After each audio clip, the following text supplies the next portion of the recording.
Assalamualaikum warahmatullahi wabarakatuh.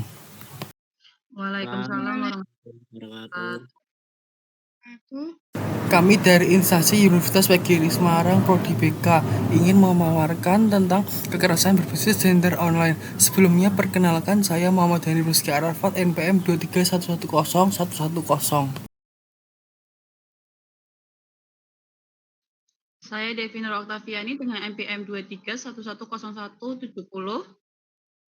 Saya Salma Jian Isani dengan NPM 23110098. Di sini adakah yang sudah tahu apa itu KBGO? Belum.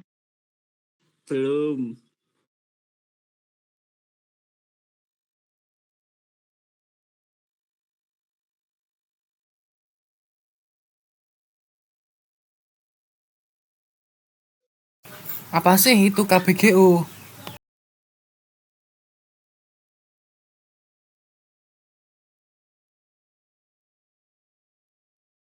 Kekerasan berbasis gender online (KBGO) adalah tindakan kekerasan melalui teknologi dunia internet untuk melecehkan korban.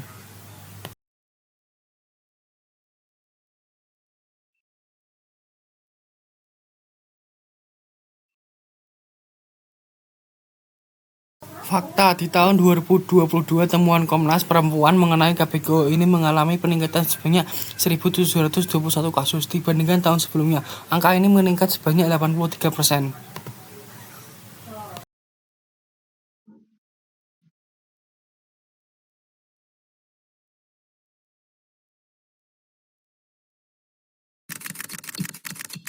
Berikut ini adalah contoh-contoh kasus KBGO.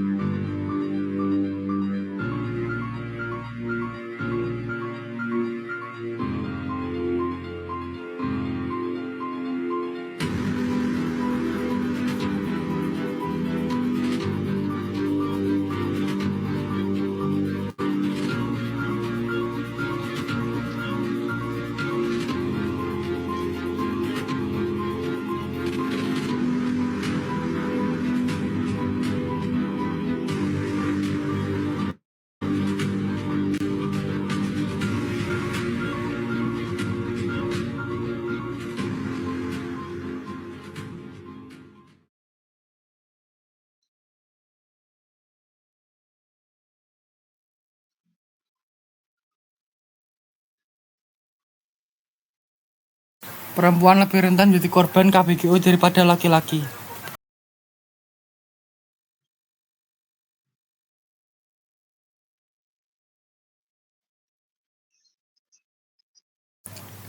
Mengapa? Yang pertama, norma sosial yang menganggap mereka sebagai objek. Yang kedua, perempuan sering menjadi target pelecehan seksual. Yang ketiga, pelaku merasa aman bereaksi di dunia maya karena anonimitas. Yang terakhir, lebih aktif di media sosial sehingga meningkatkan resiko menjadi sasaran. Selanjutnya dilanjutkan oleh teman saya, yaitu Devi.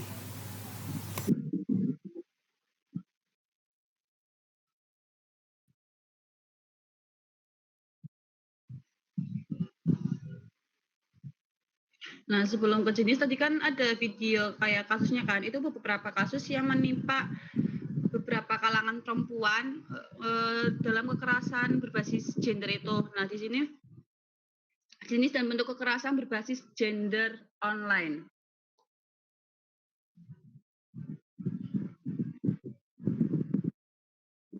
Yang pertama itu pendekatan untuk memperdaya atau cyber grooming. Nah, itu pendekatannya tuh kayak bisa pakai mengelola kayak pikiran gitu loh, kayak hampir ke hipnotis gitu. Nah, kalau pelecehan online itu kayak kemarin, tahu nggak kasusnya, teman-teman tahu nggak kasusnya yang siapa ya, Bernadia?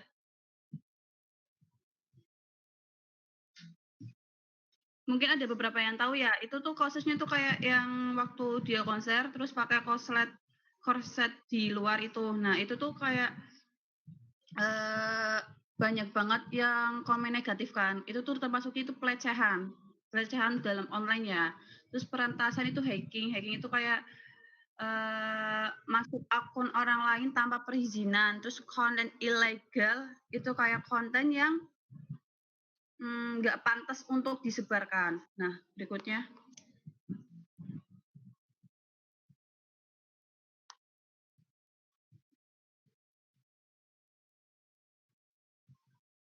Nah, di sini juga ada pelanggaran privasi atau infringement of privacy. Nah, itu pelanggaran privasi itu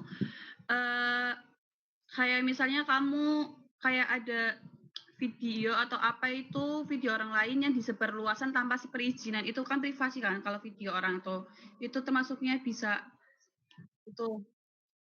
Terus ancaman distribusi of foto atau video pribadi, malicious distribution. Nah, itu tuh kayak ancaman misalnya si A menyebarluaskan atau mengancam memiliki foto yang tidak pantas oleh si B. Nah, itu tuh si A itu ngancam sama B kalau misalnya tidak menurut foto dia akan disebar, itu termasuknya bisa ancaman distribusi foto video pribadi. Nah, terus pencemaran nama baik. Nah, pencemaran nama baik itu kayak menjelek-jelekan atau menceritakan sesuatu yang tidak nyata di sosial media, itu pencemaran nama baik. Terus record online. Next.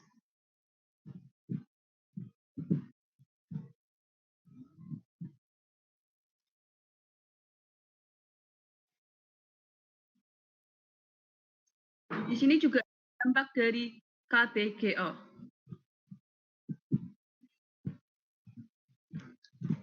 Nah, dampaknya akan dijelaskan oleh teman saya yaitu Salma.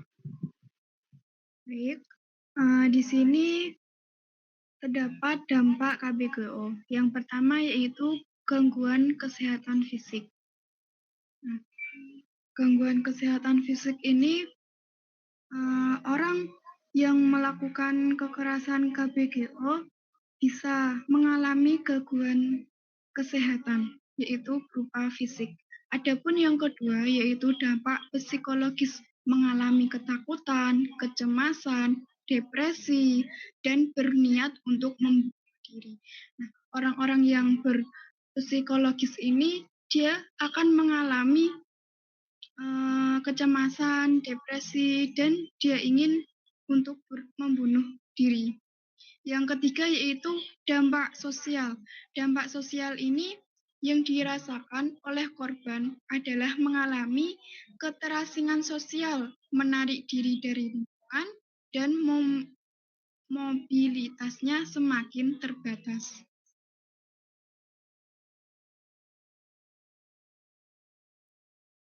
Nah, ketika kalian pernah mengalami kasus KBGO, apa sih upaya yang harus kalian lakukan?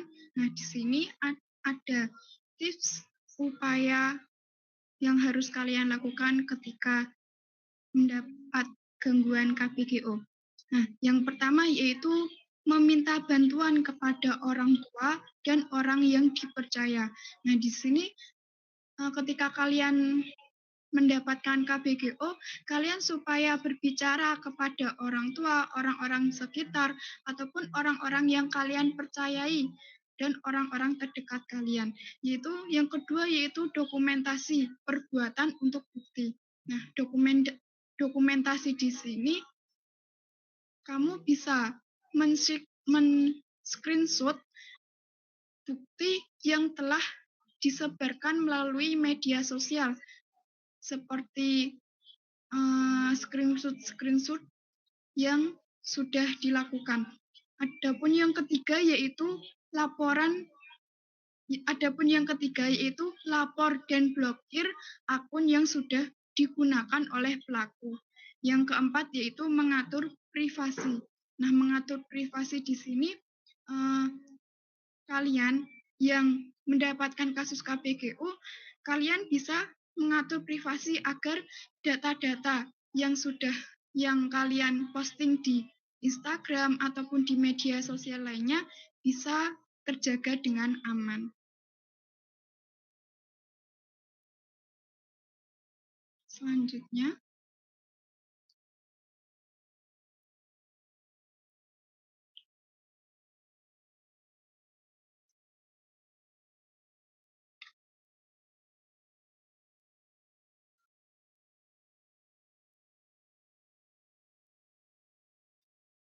yang selanjutnya yaitu sesi diskusi. Di kali ini, apakah ada yang ingin ditanyakan, teman-teman?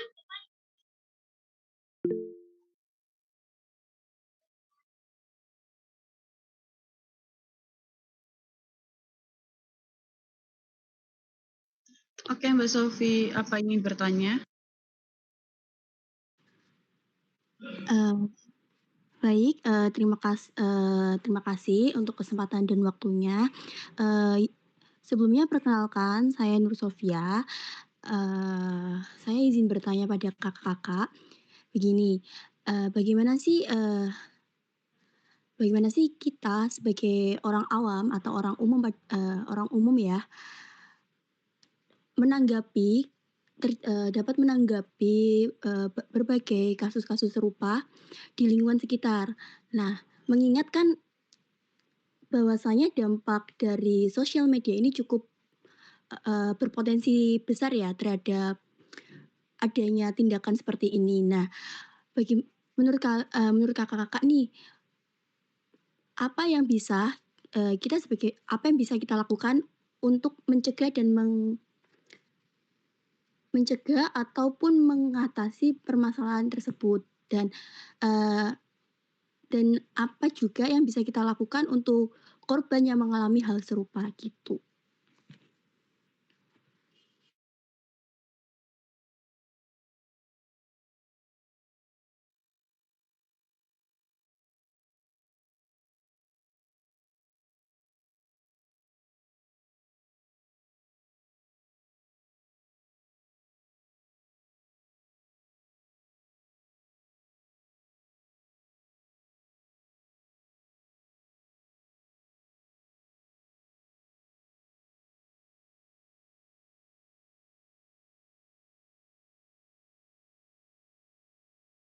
Sebentar ya.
Di sini saya ingin menjawab dari pertanyaan Mbak Sofi, yaitu mendengarkan dengan empati, memahami perspektif korban dan tunjukkan dukungan emosional. Yang kedua, mendokumentasikan kasus. Korban harus mencatat semua bukti KPGO untuk melaporkan kepada pihak berwenang. Yang ketiga, laporkan dan blokir pelaku. Gunakan fitur platform sosial untuk melaporkan dan memblokir pelaku. Yang terakhir yaitu mencari bantuan profesional. Hubungi lembaga atau organisasi yang dapat memberikan dukungan hukum dan psikologis. Eee Sebentar, tadi kan menjelaskan bahwasanya kita perlu untuk apa ya, menyimpan barang bukti. Lalu bagaimana apabila permasalahan yang terjadi ini tidak memiliki, apa ya, bukti yang nyata? Contoh, semisal ada sebuah korban yang mendapatkan perilaku, berbentuk pelecehan, namun dia ini bukan seperti ketikan atau hal-hal yang memang ada bukti nyatanya. Terus bagaimana kita dapat, melakukan tindakan pelaporan tersebut?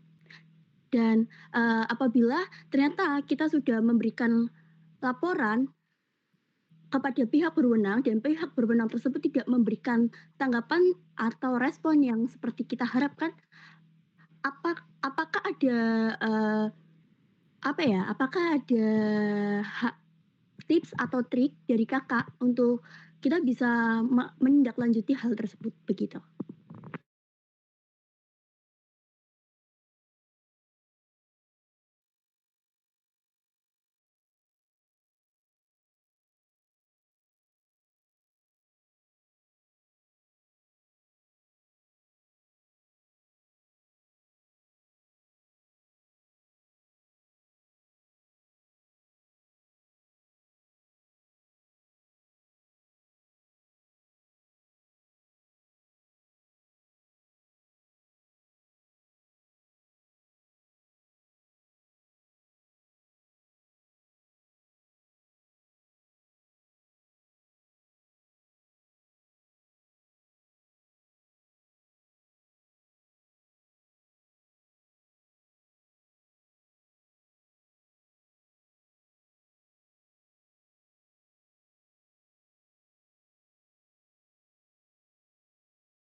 Baik, di sini saya akan menjawab pertanyaan melanjutkan Hanif tadi.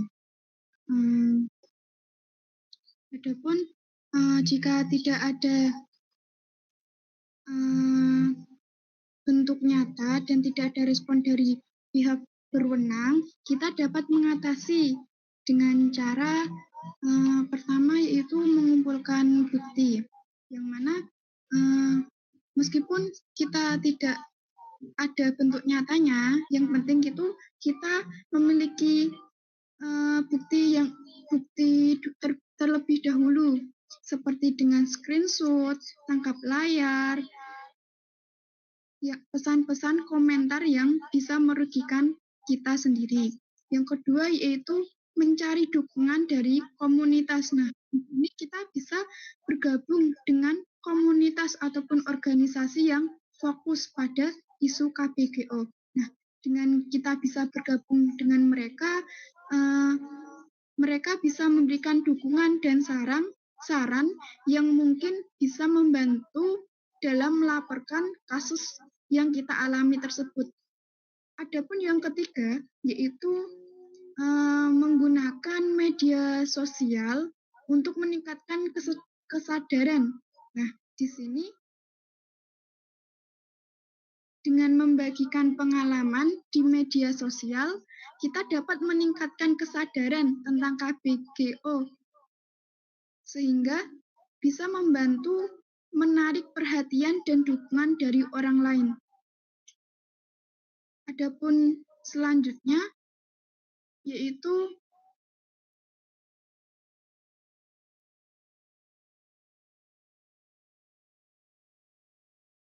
tetap selalu mengamankan privasi pribadi. Nah, di sini di situasi ini bisa menjadi semakin bahaya jika kita tidak menyelamatkan pribadi yang ada pada diri kita. Nah, maka dari itu kita bisa membatasi diri kita dengan menyelamatkan tersebut. Seperti itu. Apakah bisa menjawab, Mbak Sofia? Baik, terima kasih untuk jawabannya. Jawaban dari kakak-kakaknya saya tampung. Semoga apa yang kakak-kakaknya sudah jelaskan dapat saya implementasikan ke dalam lingkungan sekitar saya.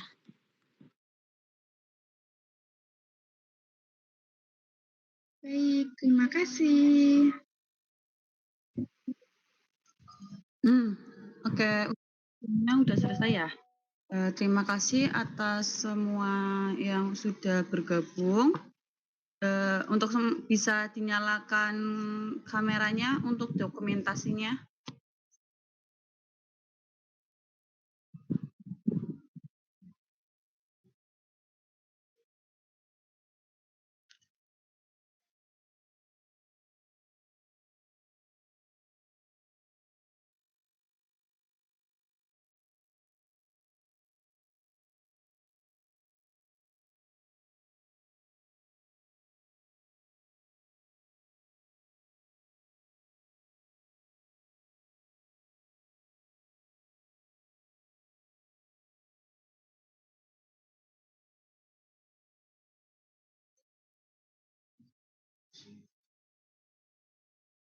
Nah, berikutnya di sini ada kesimpulan. Kesimpulannya pentingnya media untuk mengimplementasikan kebijakan yang mendukung keamanan dan kesejahteraan perempuan dalam menghadapi ancaman KBGO.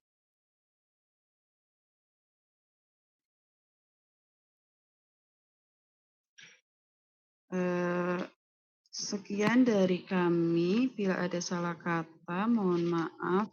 Wassalamualaikum warahmatullahi wabarakatuh. Waalaikumsalam warahmatullahi wabarakatuh.